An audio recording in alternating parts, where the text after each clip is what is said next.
Good morning, one and all. I'm going to try and be as quiet as possible because right now it is 4 a.m. here in Toronto, hence the dark. But welcome everybody to the show that Johnny and I love, the show that Tottenham on Tour thrive on. It's another episode of Ange-r Management. It's another win. It's another undefeated. Spurs top of the league. With my brother, my partner in crime, Johnny. How are you this morning, good sir? I'm tired, but happy. It was a difficult win. It wasn't the free flowing destruction that we might have hoped for. But a win's a win, and we're top of the league. And to all those people out there who seem to get angry that Spurs fans are celebrating being top of the league, go and have a lie down. Exactly. It's fun times. It's fun times ahead now. Before we get into it, we'll do our normal good morning to everyone. So in the building already, we have Tom. Yes, you're damn right we are. Crossbone, Z Gaming, big up. Thank you for the kind words. The Sheriff, Mark Cousins is in. Big up, Mark. Terry, good morning to you, sir. It is most definitely great to be a Spurs supporter right now. Vicario Fan Club, member 001. Big up to yourself. I hope you're good and everyone in Australia is good. Listen, it's the one show that I've committed to getting up at this time in the morning, as it's been such a hit at this time. So long may it continue. Mr. Colin Cross, as always, good morning, sir. Michael is in the building. I always have a problem saying this name. I'm going to try and say it. Svarog BG. Yep, we'll talk about Kulusevski. I know Johnny wants to speak about him. We'll speak about him. Good morning, Slim69. Rich, as always, good morning. Super chat already from Hemorrhoid Hurts. Mates, I love seeing your happy faces and I love winning. We all do. Not a face for the morning though, is it? No, but believe me, my alarm went off at 3:15 in the morning and I was actually up at 2:30. So I've had a second coffee, which I'll be drinking during this, and then I'm going to try and go back to sleep, which probably ain't going to happen. So all good. Fran, good morning. I didn't blow Renikis either, so good morning. Michael, good morning, sir. Who else have we got in? The one and only morning, Mr. Kaufman is in the building. Good morning. Ash is in the house. Good morning, Ash. Morning. We also have another guy from Sydney. Good morning. And we have Terry. Big up. So everyone that had and Andrew Gregory, good morning, sir. Morning, and Andrew Gregory has got one of our Tottenham on Tour t-shirts. Thank you, Andrew, for supporting the channel. Everyone, if you want to check out our merch, just simply go to tottenhamontour.com. There is a huge amount of clothing available. But let's get into this, Johnny. Let's just run through how we do with this. So for people that are new to the show, we will be talking the negatives first, followed by the positives. Special mentions for players that certainly deserve it, and then the most important thing, big Ange Postecoglou loving, which keeps on going. But Johnny, let's start where we always do. Negatives. What was there for you?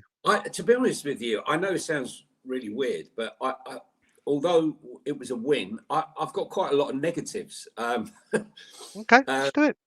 Yeah, I mean, we seem to really struggle with the low block. We really do. I mean, our finishing is just not really good enough. The 2 goals that we scored were from Calvin Bassey's mistakes, and they normally play Diop, who's played every single game this season, and this is the first game he's missed. And Bassey came in an unfamiliar role, and his mistakes led to those goals. Let's not make any bones about it, or one of them at least. And I feel that we really still struggle with that low block to break those lines, and it's something we need to address. That's my first one. I'll let you carry on, because we can come back. There's a few. Yeah, I mean, so you've given a negative there. Do you know, the negative, I've been saying it for a few games. We need to be more ruthless. We have to Well, be this is more what I'm ruthless. saying. We didn't. We're the first half was some of the best football we played this season, and then it got to the fight. One of the things I saw with some of the movement, we tried to be like Arsenal in prime Wenger, where we had to score the perfect goal, and it had to be that extra pass or that indecisive time for shooting. That was a bit of a negative for me. But the great thing about it is creating chances Well, compared to last season. that's a positive. That you know what I mean. I mean, if you look at it, the only thing I will say about it is the negative that we're not taking them. But I think we're averaging more shots per game than we did for 3 with Conte. We did. The thing is, you got, like Sheffield United, we struggled to break them down. The 10 men of Liverpool, we struggled to break them down. Yep. 9 men. And there's a theme going here, and we really need to do it. I mean, look, the other thing was, is the press so intense that the drop off? So let's talk about that. The drop off for me, the second half, is that through the intense press of that first half, where we pressed relentlessly, which led, 2 of the goals more or less came to the press. But is that what's affecting us in now? I mean, I know we finished strong, so it sounds like a contradiction in a couple of games. We got late goals, but we definitely looked tired in that last part, that second half, and the subs. The drop off with our subs, Yep. It just looked all very disjointed. Our passing, I just don't know whether we were tired. Was it Brian, because we'd been on international duty and it was disjointed? But for me, that was some of the worst possession in that second half. Some of the passing was absolutely atrocious. We couldn't hang on to the ball. So before I carry on and take that on, Mark has got a very good question here, and I've kept it up here for a while. How is Flygate? Well, Mark, I've got to tell you, I thought it was all over. I went to the corner of my room, and there was literally, I kid you not, there must have been about 100, 200 of these tiny little micro flies, fruit flies, lying dead. And I was celebrating. Anyway, I had a little dance around the thing, hooved them up, and then in the night, I left a small cup of, a tiny little dribble of coffee in there, and I woke up in the morning and they were back. So it's not cold enough for them to die yet, but hopefully any minute now or any day now, the flies will be dead, and I can move on, because they are a pain in the arse. My first encounter of a fruit fly, and hopefully my last. But yeah, so I just think that the passing was very, very poor in that second half. It really was. I mean, I'm not quite sure what was going on, but we gave away the majority of our chances. Yeah, I mean, Fran's hit the nail right on the head. She has When the indeed. subs came on, we gave them hope. Have you noticed? Well, if you weren't there, if you were there, you would have noticed the stadium went very, very quiet, aka Tottenham of the last 4 years, where, hang on, we've gone 2-0 up, we're cruising.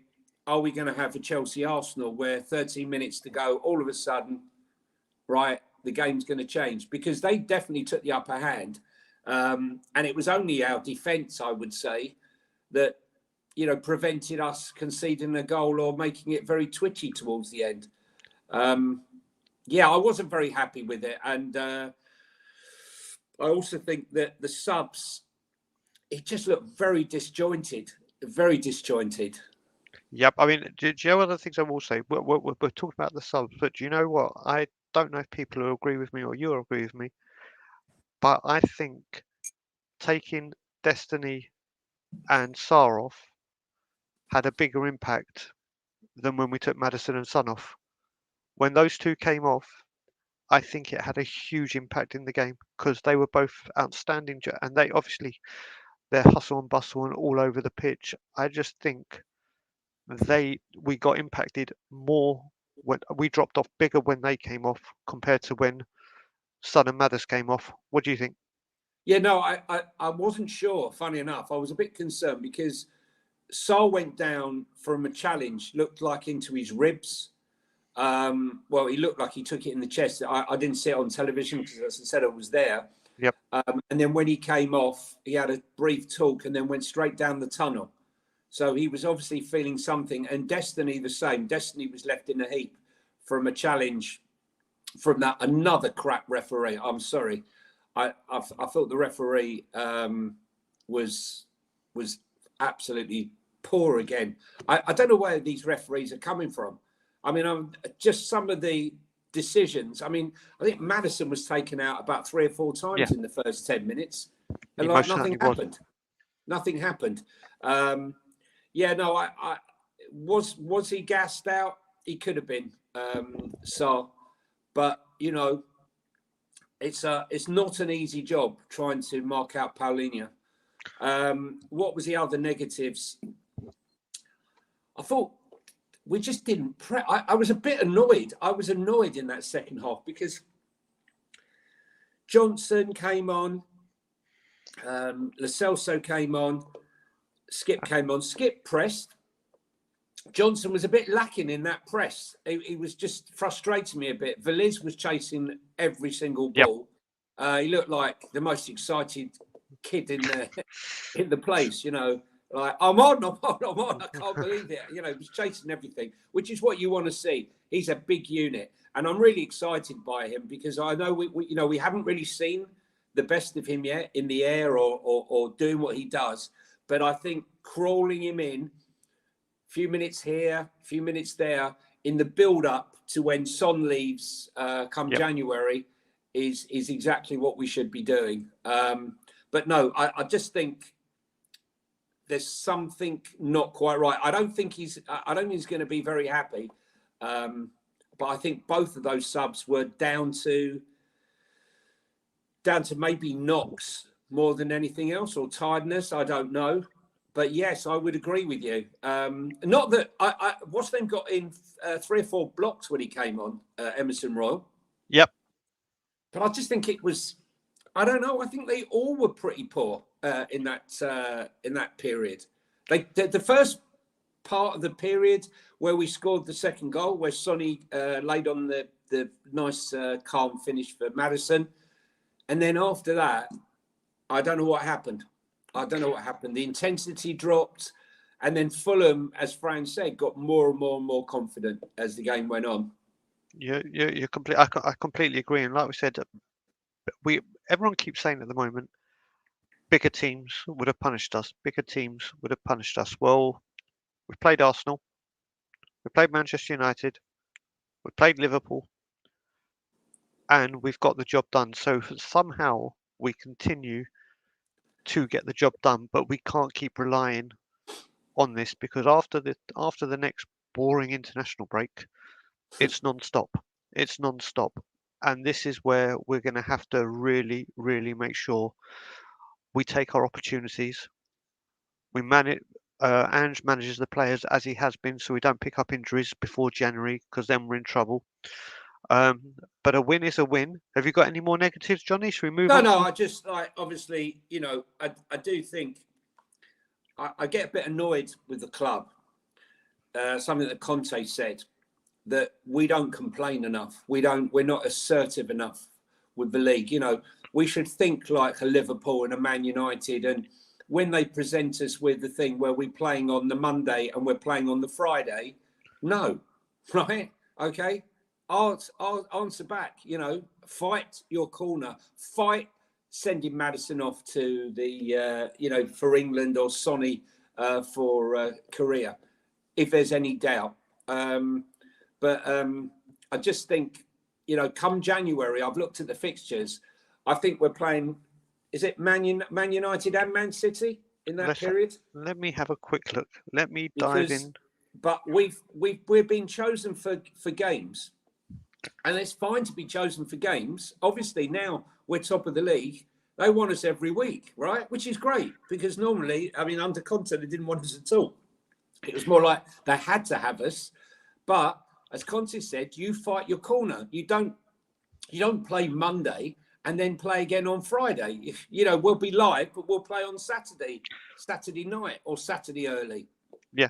But why should we be playing 2 days after Crystal Palace and then be playing again? And I think Ange had one eye on the fast turnaround, because don't forget, the intensity of how we're playing means that we need recovery time. So I think this week there'll probably be less intense training, with the game only in 3 days, 2 days? Yeah. Well, you talk about December. So after the international break, this is the bit I don't understand. We have Manchester City on the 3rd.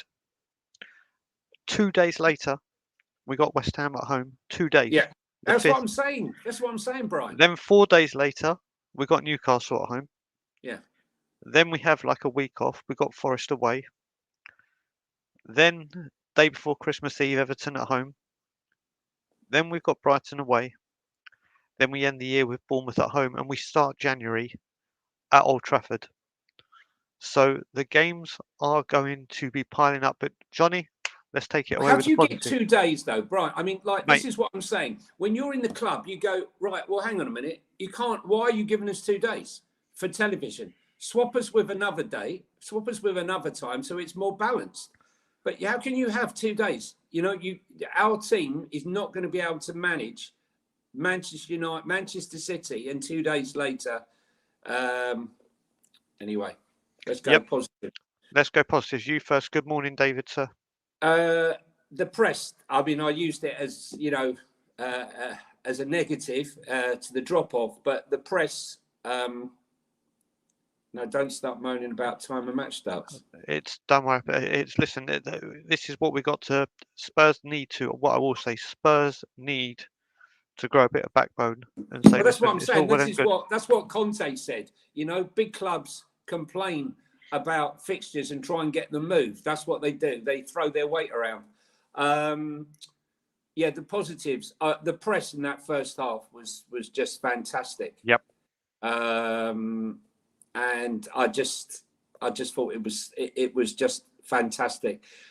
There was one moment where I thought Maddison just kept going and going and going and going. How long can they keep that up?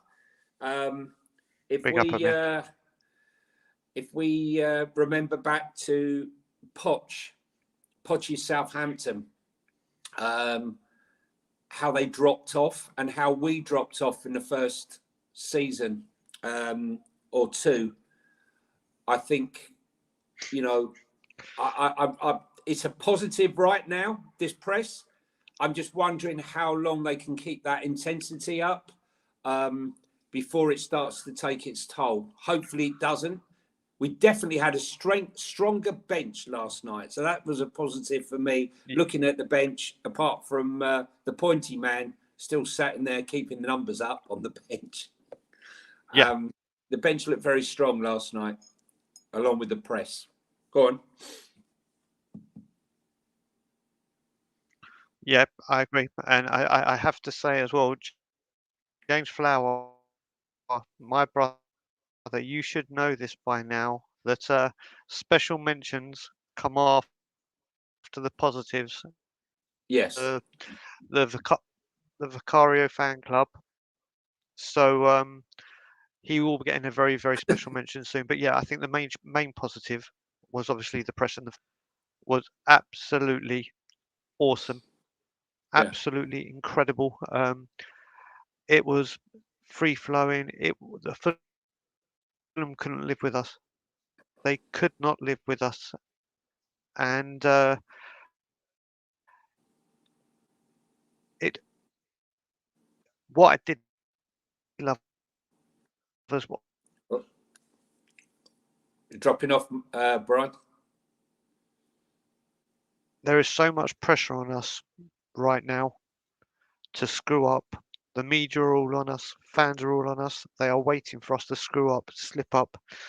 I even saw Arsenal fans going, "Oh, it's only Fulham at home. It's only Fulham at home." Well, you drew You 2-2 drew. with them. Yeah. You drew 2-2 with them. So before you start giving it, and they're all out. All these fans are out. So the more and more these fans are on us, the more and more pressure is building on us. The media, everyone. So grinding out these performances is a huge positive for me, Johnny. Yeah. Listen, look, I think, I think the weakest part of our team at the moment, I know this sounds mad, is our finishing and our attack, but our defence is supreme. Our Yep. defence is where it's at right now. I think if you put Dyer in, or you had last season's defence in there, we aren't winning most of these games. I think that's a fact. We just look that the last 15 minutes against Fulham, I thought we were really poor, right? And it was still the commitment of that defence and the solidity of that defence that kept us exactly where we were, and we didn't end up with a Desmond like Chelsea did, through one mistake from Raya, the one that everybody wanted instead of Big Vic, from happening again, because he had to make another save, our man, late on, which could have made it again very hairy. So Yep. that the defence has been a real huge positive. I still think the attack has got a lot to do yet. We haven't been the free flowing, free scoring, apart from the Burnley game, that Ange wants. I think you're going to see it a lot better up front than we are playing right now. But no, it's a big positive, that defence. And the other thing, guys, is look, come on, we're top of the league, and Yep. I don't know about you, Brian, but I'm struggling to understand the amount of people who keep saying, our own fans, forget the other fans, like the outside is just noise. You expect that, right? Look at them, Yep. pathetic. Look at them celebrating week beating Sheffield United and Liverpool and all the rest of it. But when you have been in the dog do, right, for such a long time, 4 years of grind and boredom, to then be transported to something as good as this, even when it doesn't work as well as it did, as well as it should yesterday, you couldn't. I wouldn't swap these first 9 games for anything that I've watched in the last 5 years, and that includes the Arsenal home game where we won 3-0 and we got top 4. This for me feels more genuine. We all know, do we not, that we're going to have a big bump in the road. We know what's ahead in January. Yep. We all know, we're not kidding ourselves, but we should enjoy it. Enjoy the positive. Yep. We should indeed. And do you know what? Let's get into it. As always, you go first. There's There's so a many. few to pick. There's a There's few so to pick. many. There's so many. I'm going to go Big Vic. There you go. James will be happy. Yeah, Ren will Big be Vic. happy. The save from Paulinho, I was right behind it. I mean, you know, I jumped up and the guy behind me was like, "Mate, I didn't see it." I went, "What do you mean?" I jumped up when he saved it. What, you didn't see the aftermath? Wow, what a save! I was up clapping. The one in the second half where I thought it's a certain goal where he got through on that right hand side. Yep. Well, from where I was looking on the right hand side, and I thought it was in, and he just blocked it. I mean, I think we have the next Edison, right? I think we have potentially one of the top 2 or 3 goalkeepers in the league, and I don't make any bones about it. And all the people that mocked me with the post about Big Vic, saying, you know, typical this club. You know, we should have bought Raya. We went for the cheap option. It's another Fabio masterclass. 17 million. When you look at what they pay for Onana and all these other keepers, and he's still growing. He's still growing. I watched him warming up. He was the first one out, and he's got this. It was interesting routine without the ball, no ball, just sort of positioning his feet, checking his feet. It was interesting watching him. I'll send it to you, Brian. It was quite interesting watching it, but he's just superb.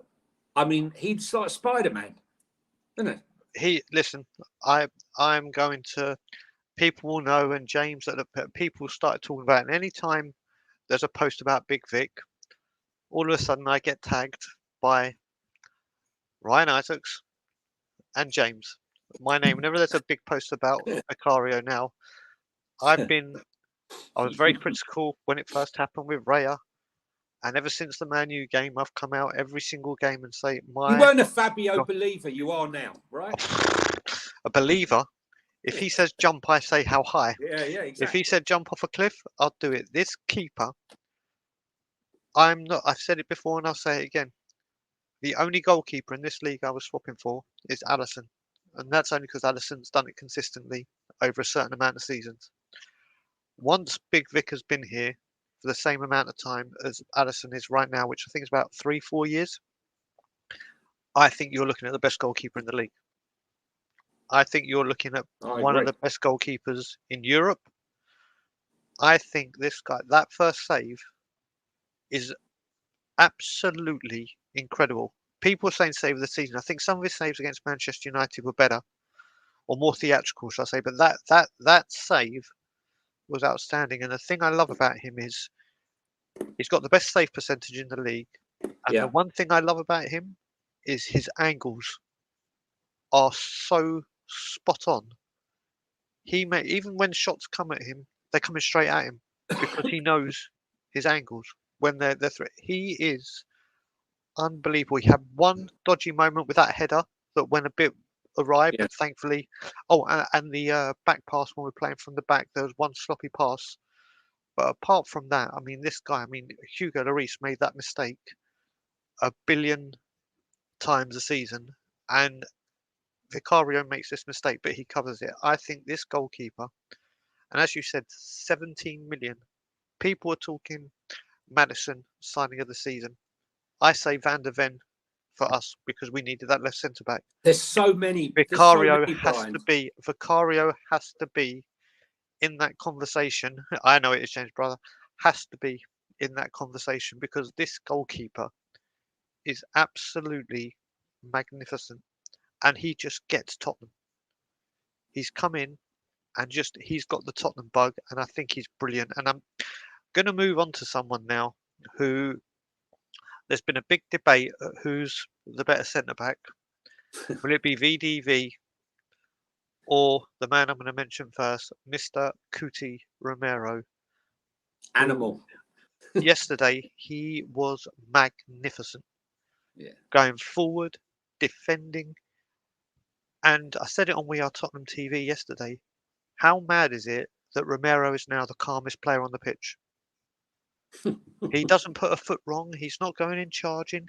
He was absolutely awesome. Imperious. My Imperious. good God. Even going forward, when we're in the first half and he ran all the way up and we're thinking, where's he got the through ball he played to? I think it was Kulusevski to set up. Mate, I think for me, it was very tight for me between him and Heung Son to go man of the match. And I gave it when I was on We Are Tottenham TV to Son because of the goal and the assist. But I think Romero was just exquisite yesterday, Johnny. Listen, I was waxing lyrical about him the whole game. I love the way he carries that ball. The interesting thing for me was Fulham didn't really press in that game, which was a bit of a surprise. And because if you don't press, if you're not going to press Romero and Van de Ven, they're going to carry that ball out. And carry the ball out, he did. I was a bit annoyed with Kulu, I've got to be honest with you, because there were moments there when he made that burst through and he was waiting for the through pass from the return pass from Kulu, and it never happened. But his reading of the game, the shoulder charges instead of the commitment of the sliding tackle, knowing when to tackle. I mean, in that first half, he made some fantastic blocks and some fantastic challenges. He was just absolutely superb. His range of passing, I don't think his passing gets enough credit. I mean, the goal against Liverpool, he set up that lovely pass for Porro, with crossing for the own goal. It was just absolutely superb. Look, I said it last year, okay, when everyone was saying I'd sell him, I said, you're nuts, right? If you had just come out the World Cup and then you come back and you've got to pay with Pointy Man, right, who's got no legs on him. And that was playing in the old system. Can you imagine in this system? But there's an air of confidence, because what you had last season was him rushing over to the left to cover for Davis, rushing over to the other side to cover for whoever was on whatever side. Yep. And he was rash. This season, he's so much more composed because he's got the knowledge that he's got Porro and he's got Destiny and he's got Mickey Van de Ven there. Superb, unbelievable. Probably man of the match for me, probably maybe with Maddison, but he was there. He was there. So who's your next one, Johnny? I'm going to have to say Maddison. It's so difficult. It's so difficult. He's so intelligent. You know, the fact that I don't think he could have played under Conte as well, because Conte is rigid. Because I think Conte, first of all, Conte doesn't really care about a 10 anyway. But I think is that there was always that fear last season if you didn't do what he wanted you to do. But Ange allows everyone to express themselves and play with the freedom. And, you know, he was intelligent enough to work out that, you know, he needed to drop deep to pick up the ball. They weren't pressing, so he was picking up the ball. And he was everywhere. The press from the front, there was one moment in that game where he was chasing and chasing and chasing. And, I just think that relationship he's got with Son, Mad and Son, that's what it is, right? It's a loving, okay? The old darts. It's what we've been crying out for a long, long time. Yep. Why it's taken us 4 years or 3 years or whatever it is to replace Eriksen, I've got no idea. You'd have to ask the bald that one. It's a mystery to me. But he was a huge missing piece of the jigsaw. The worry would be if you took Maddison out, what will happen? And we've seen every time he's come off with Son, there's been a massive drop-off. Hopefully, Lo Celso can come in. But no, Maddison was superb last night. Some great passes. And I thought a very nicely worked, calmly taken goal. You know what I loved yesterday was loved what he did, but I didn't until I saw his interview on Sky Sports where he spoke about dropping deep and destiny going forward, and the manager said to him, "Listen, you've I got the haven't seen freedom the to play and TV. drop deep." I didn't. Um, I was there. oh mate, I saw that. So he did it on Sky Sports after when he was talking. He said, "Listen, they said you were more effective in this game when you were dropping deep to get the boys. That's He did it something." at Bournemouth as well, Yeah, Brian. He did it yeah. against Bournemouth. Yeah. And they went into it and they said, "Is that something Andrew's told you to do?" He goes, "Listen, Ange gives us complete freedom." He goes, "If you're going to do it, make sure there's a shape and someone else is taking your place and yada Yeah, yada he's yada." And he always said, said that. Yeah, and he was saying from the inverted wing backs. Yeah, exactly, and he said, yeah, "Because destiny's going forward, it allows me to drop deep, and sometimes I can be more effective from there." What I loved about him is some of his passes, which didn't get a lot of success, but some of the balls that he fires off straight away. Like as soon as it gets to him, bang! He passes forward, and it's normally going to Sonny. His range of passing and his speed of passing and his weight of passing is spot on, and I could not believe that that was his first goal contribution at home. yeah, It's like you look at it and you think this guy has been sensational all season. Probably the most influential player in the Premier League this season at the moment. I'm not saying the best, the most influential at the moment. Obviously, having an impact on game, and that was his first one at home. But the guy is, you know what, like I said, I thought he'd have scored more, Brian. I've got to you, be honest with you. I yep, actually, this is what I was saying. You know, I know we're going back to special mentions, but as a negative, I don't think our attack is firing. You know, I really I don't agree. think our attack is firing at all. And, you know, I said I expected Maddison to have 10, 11 goals and 11 assists minimum this season. Okay, you've got to say it. Well, do you know what? Talking of the forward line, I'm going to mention someone, and I'm going to mention our skipper. I'm going to mention our skipper, Heung Son.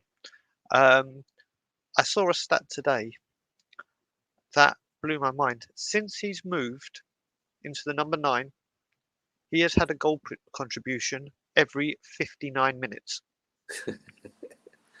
which, when you think about it, is outstanding. Yeah. With an injury, not playing all 90 minutes, every 59 minutes, this guy is having a goal contribution. And the way he took his finish yesterday, I thought when he went round the players like, "You've taken too many touches. What are you doing? Oh my God!" That finish was absolutely devastating. It was in the net before the goalkeeper could move. He was even the assist. The only bad thing I had with Son is when Son and Maddison got in each other's way when it could have been 3-0. Yeah. I was like, what the pair are you doing? But listen, I've overlooked some. We've spoken about some, but I haven't gone into him in great detail. I think this guy is lethal at the moment. He is probably the most lethal finisher in the Premier. Obviously, you've got Haaland, but the quality of his goals, his contributions, he has been magnificent. And as a skipper, Ben Kaufman, part of Tottenham on tour, who's probably in the chat still, was screaming for Son to be captain. I was like, yeah, he probably will be captain because of his stature and who he is and whatever, but didn't think he'd be able to take the mantle on. But my God, he's taken the mantle on. He's taken all the responsibility of being the number 1 goal scorer and the leader, and he's doing it in terrific fashion, isn't he, Johnny? Yeah. It just, I mean, he was chasing and chasing the energy, you know. But yeah, I mean, he did play false 9 or a 9 in Germany, so it is a role. The thing was, you know, Kane was such a huge overbearing character. Overbearing is probably not the right word, but he was everything, isn't he? You know, Yep. outside of this club, inside of this club, Harry Kane, Harry Kane, Harry Kane. I'm just grateful they're no longer talking about Harry. They're talking about Son, and rightly so. Sorry, Oh, one just made his comeback. I thought he was. I thought again he was superb yesterday. But you could see they both tired. That is some intense pressing. yeah. You know, that really is. I wanted him to come off. I've got to be honest with you. At 2-0, with Brennan Johnson not having it, I wanted him to come off probably 10 minutes prior to when he came Okay. off.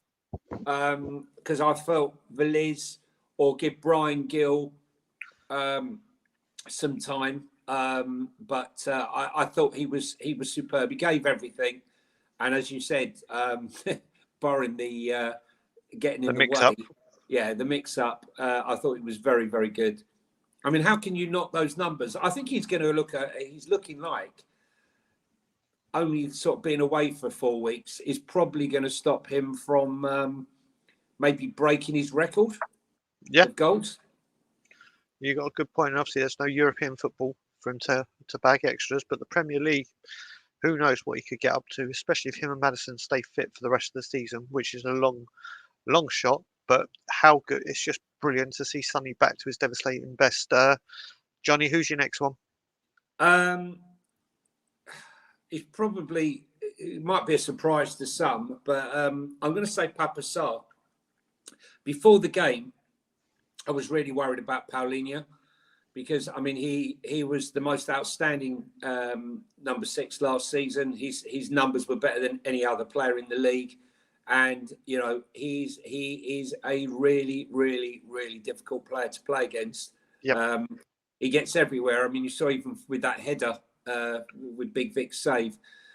And I was worried, I've got to be honest, how would Sarr cope with a player like him? Still hard to believe how old he is, to be honest. He plays above his years. I think he absolutely wore himself out trying to close everybody down in the middle of the park. And I don't know, he went down with a knock and went straight down the tunnel. So hopefully he's not injured. But if so, Bissouma will be back. Bissouma will be back. But his work rate, his intelligent passing in that first half, he was superb in that first half. You know, a lot of the reason why we were winning everything and we had all that space was from some of the work that he was doing with Højbjerg. But I thought, you know, as the junior member of the team in that position, I thought it was outstanding. And these are the sort of games where, you know, you have to step up. How are we going to cope without him?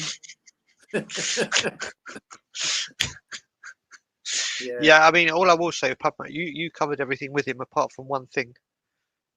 That defensive header in the second half, which would have been that, for me, just showed people talk. There's a lot of people talking about how some of his passing is sloppy. And I keep saying it's because we're trying to play progressive football. That's what I'm saying, Brian, tell them that because, you know, we aren't playing Conte ball, right? Conte ball, players were scared to make that pass. Ange said it time and time again.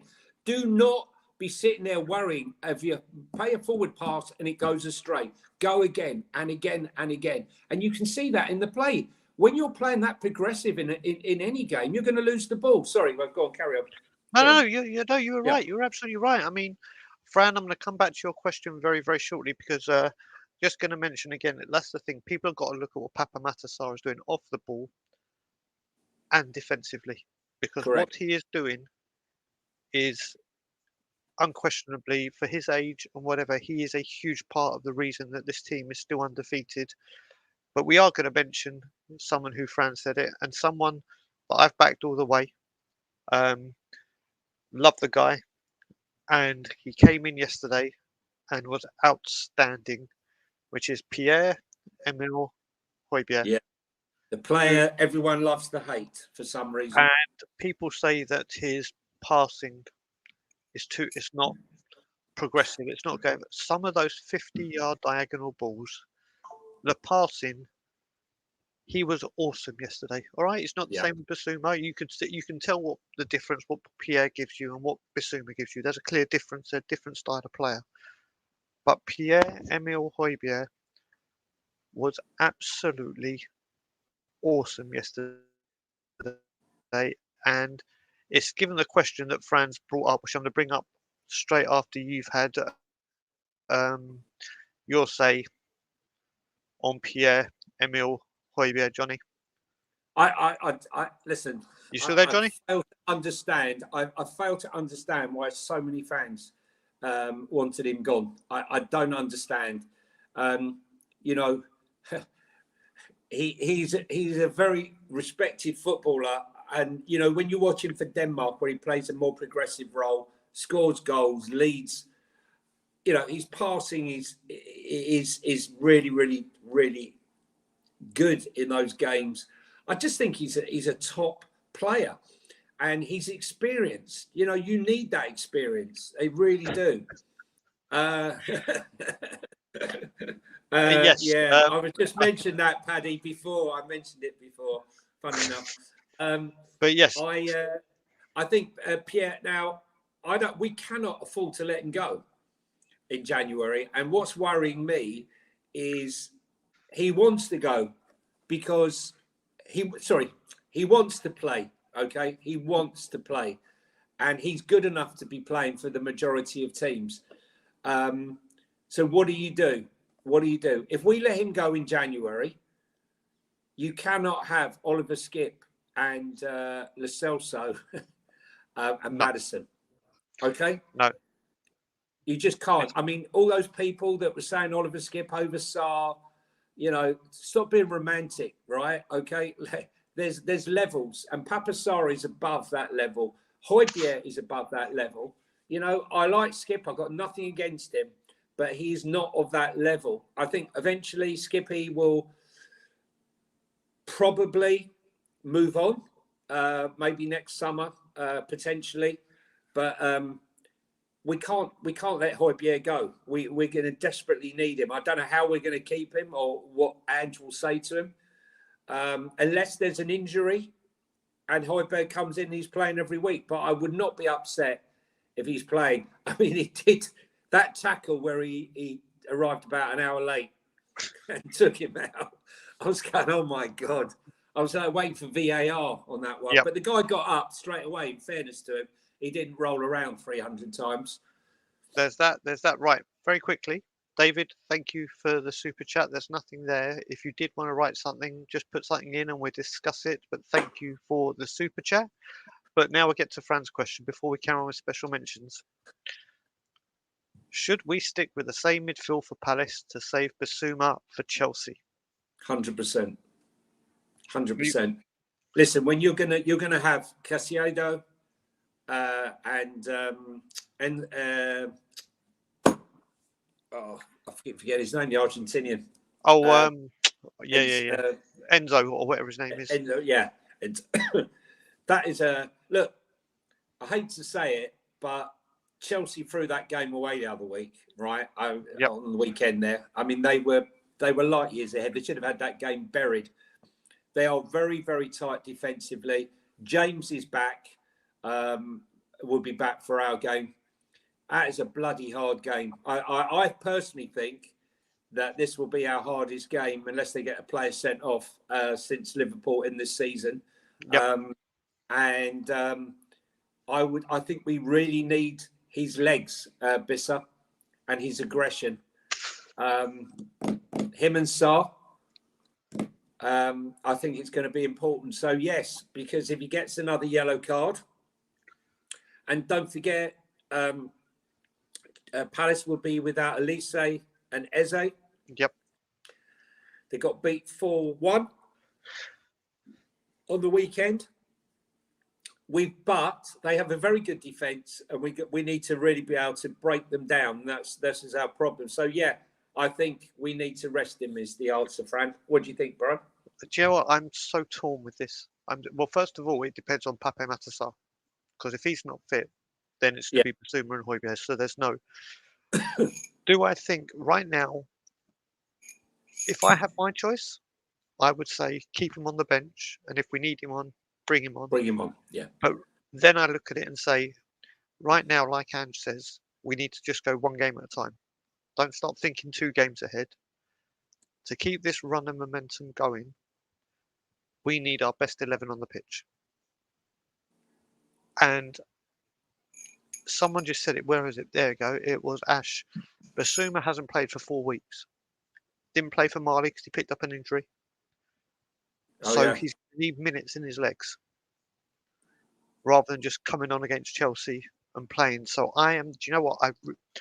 My heart is saying rest him, but my head is saying play him. So I'm really, really torn with what we should do. Listen, whatever Ange does is what Ange does. But we'll listen. If it's Pierre, I'm fine with it. I'm absolutely fine. I'll have no problems. But I think I would play Basuma and take him off in the second half. Um, Johnny, do you have any other special mentions before we go on to the man himself? Um, have I forgotten anybody? You wanted to talk Kulu? Yes, good thinking. Yeah, Which, look, I was disappointed with Kula yesterday. I really was. I was disappointed he stayed on again. He looks like he's undroppable. I would have liked to have seen him come off for Brian Gill, to give Brian Gill some minutes, but it wasn't to be. Some of his passing, I mean, in that first half, he had a chance he should have shot.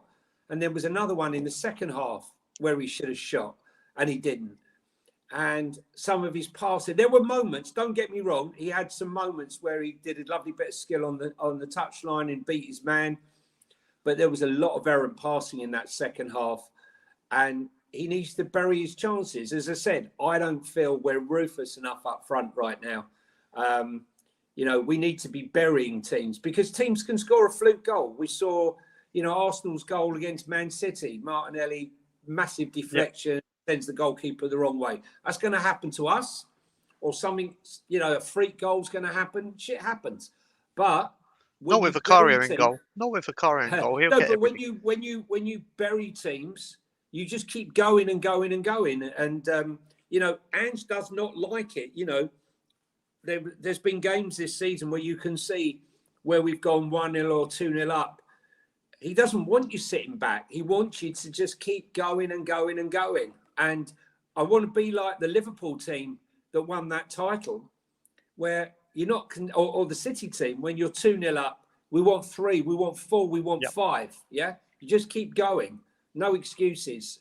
And Kulu, for me, was very, very wasteful. I mean, he hasn't been at his best this season, but what he is, he's very strong. He's got a great engine, and that's maybe why Ange is keeping him on, because his ability to run all day and all night. But I'd like to have seen him come off and Gil give some minutes. What do you thought? Well, put it this way, we're going to differ a bit, but I feel very, very similar. I think this season Kulusevski's been asked to play a different role. I think he's been asked to be that workhorse, that hold up, that his work rate, and often like some of the stuff he does when we've got the ball in our half and he takes a couple of players on and gets the ball. Some of that play has been outstanding, has been brilliant, and so vital to what we're doing. But there were a few chances last night that fell on his left foot, and you're like, just take the shot. And he slows it down. That's the only annoying part with him right now. We all want to see the Kulu that came when Conte signed him with Bentancur, and he was up and you couldn't stop him. You could not stop him. That part is missing from his game.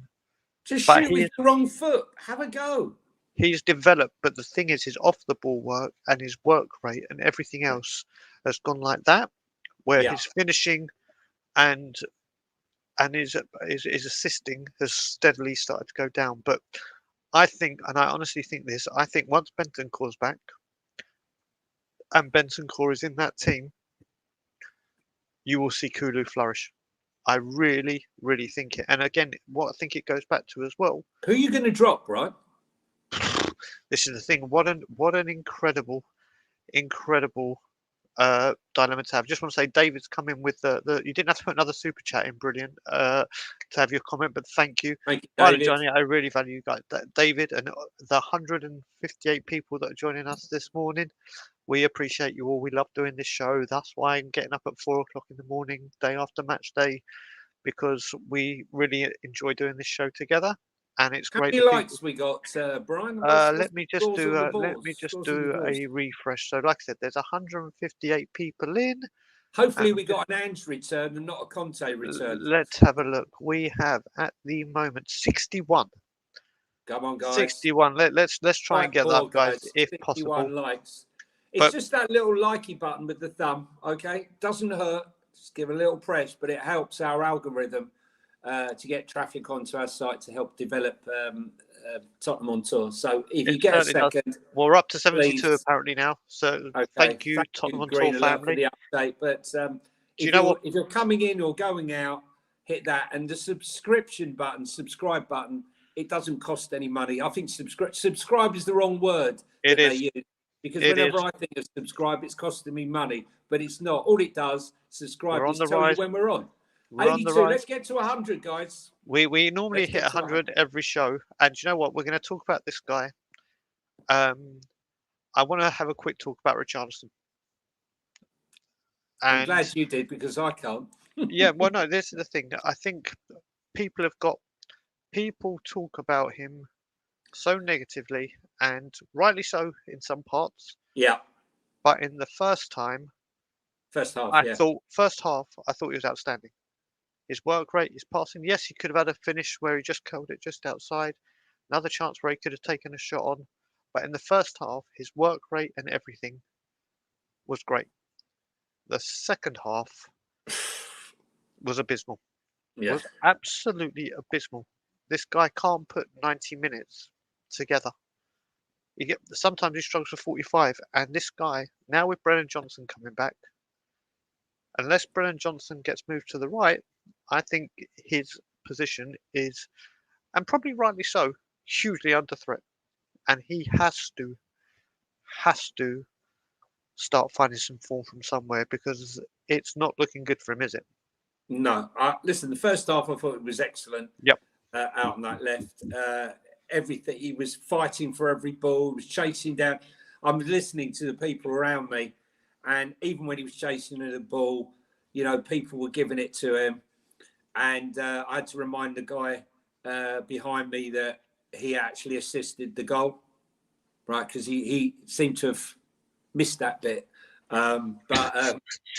Yeah, all the closing down. But in the second half, you're right, he was shocking. I mean, it was like he was trying to control a ping pong ball. I mean, the ball was bouncing all over Yep. the place. His first touch was awful. Don't know what happened. And he got taken off. But his work rate will keep him there. Yep. Forgot about this part. This was stupid from him. When he started to try and do that showboat, and when he was passed out wide, and he had all the time in the world, and it weren't the time, it weren't the place. You're not in form. Yeah. Why try these things? You're going to heap more pressure on yourself. Ange doesn't like that crap. No, he doesn't. He doesn't. So Ange was not happy. Look, let's be honest here, right? He was not happy in that second well, should we half. move We'll on come to him, to that Johnny? in a minute. Let's Yeah. do it. Let's do Yeah, it. he Go on, was. you Look, got that, Ange. I don't think Ange. I haven't. I listened to it on the radio coming back from the game. I thought it was a really good interview. I mean, he didn't blame anyone. If that was Conte, he'd be saying this, that, and the other, right? Praising himself and saying his team weren't great. But Ange was not happy. Another win, you're top of the table. No, he did not seem happy. The reality was we weren't good. I didn't think we were good. We had a very good first half. Second half, we were bloody wasteful. And I really like his honesty. Yep. It's his honesty. And, not trying to tell us fans, like so often managers do, that what we're seeing with our own eyes is not the reality. He's telling us what we can see with our own eyes, but actually making it even worse. He was even more angry or more upset than we were. The passing was shocking, and I think that honesty really resonates with the fans. They're not being sold some bullshit story like we normally have to swallow. And let's be honest, right? It's the greatest start in Premier League history for any manager in his first 9 games. Yep. Any manager that's ever been in the Premier League. Think about that. Yep. And you know what I'm going to add to this is, again, I'm going to go back to James Maddison's interview on Sky. And he said, one of the things that Andrew said is pressing is non-negotiable. You have to do it for 90 minutes. There is no stop, start, stop, start. And he went back to a time, it was Shakhtar Donetsk, when we had the friendly before the start of the season. And he said Ange went mad when we were 2-0 up. And we stopped pressing. He was like, this is what Tottenham of old used to do. You don't stop. You carry you on let going. team back in the game. Exactly. You carry on going for 90. This is non-optional. Which is what we did last night, Brian. Exactly. And he said it again. But the thing is, what I love, when Ange comes out and says, do you know what? Yeah, we got the result. Brilliant. We're top of the league. Blah, blah, blah, blah, blah. This is where we need to improve. This is what we need to do. The constructive criticism comes out as constructive criticism, not micromanaging. He's picking on me. He's doing this. Oh my God, he's singling me out. He is seeing where we need to improve. And a lot of this will come in, please God, in January when the players come, because we are having to use the same players over and over again. And hopefully January will come. But everything this man says, and what you got to remember, you've just said that stat. Could this man, if we beat Crystal Palace, could he be the first manager ever to get 3 Manager of the Month? Period. Let alone his first 3 months at the club. I don't think there's a manager, even Sir Alex or Arsene, that has done it 3 times in a row. And just very quickly, got a super chat before we carry on from Assad. As soon as Emerson came on, the back line looked so shaky. All the attacks kept breaking down. I'm sorry, he has to go.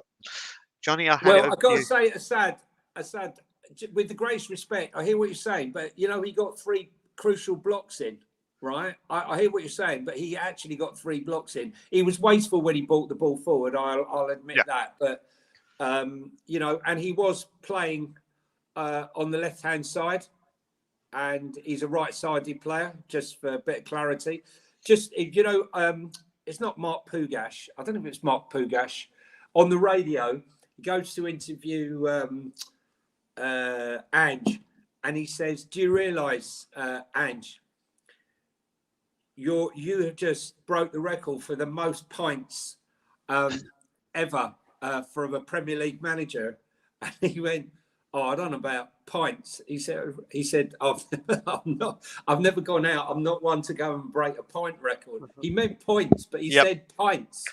And it was quite funny. They were taking the piss out of him the whole night on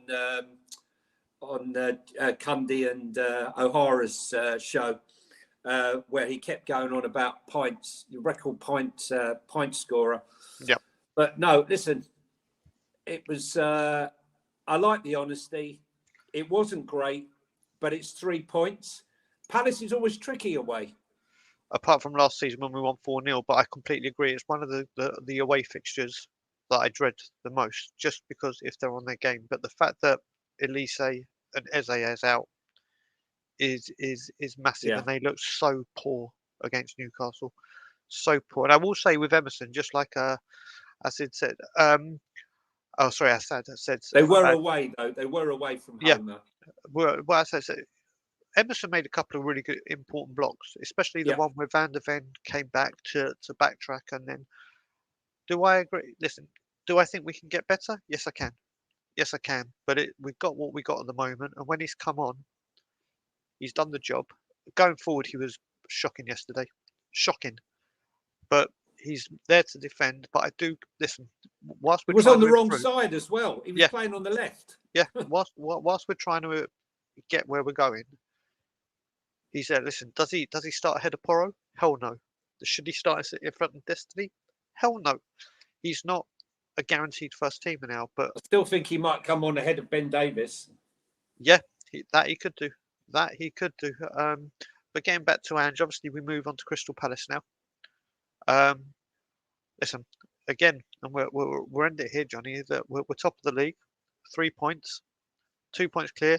Could be 5 points clear by the time the weekend starts. One game at a time. One game at a time. Exactly, and we see where we go. But we'll end that here so I can go back to bed at.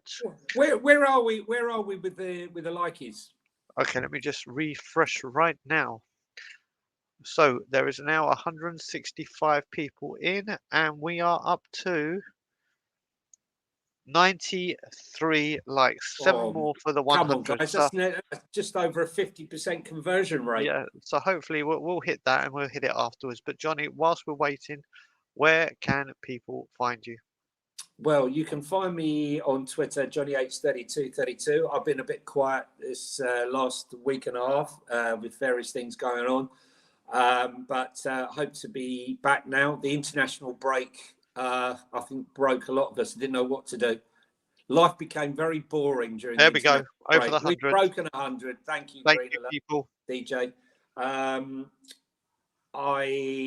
Yeah, hopefully we'll be more active, and I think I think a lot of clubs are going to be giving us stick over it, but enjoy it, because I'd rather have them talking about us in these terms than the bantering of us and the taking the piss out of us that we were so crap.